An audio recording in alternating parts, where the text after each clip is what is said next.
या सगळ्याविषयी अधिक माहिती घेण्याकरता थेट जाऊया आपले प्रतिनिधी चंद्रशेखर भांगे यांच्याकडे। चंद्रशेखर, पुण्यात CBI मुख्यालयात संशयित पालक आणि त्यांच्या विद्यार्थ्यांची सुद्धा चौकशी होतीये। चौकशी करता अनेकांना बोलावलं असल्याचं कळतंय, काय माहिती आहे?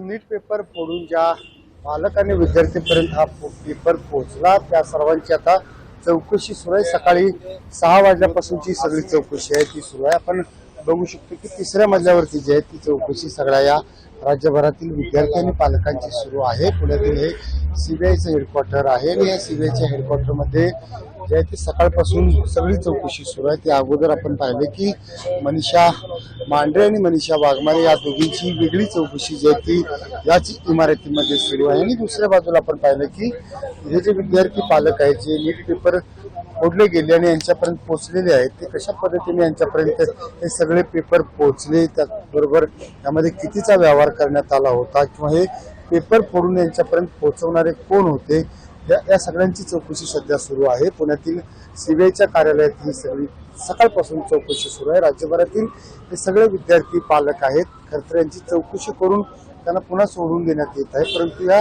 सगळ्या चौकशीमध्ये नेमकं काय CBI पुढे जाऊन कारवाई करते हे पाहणे महत्त्वाचं असतं।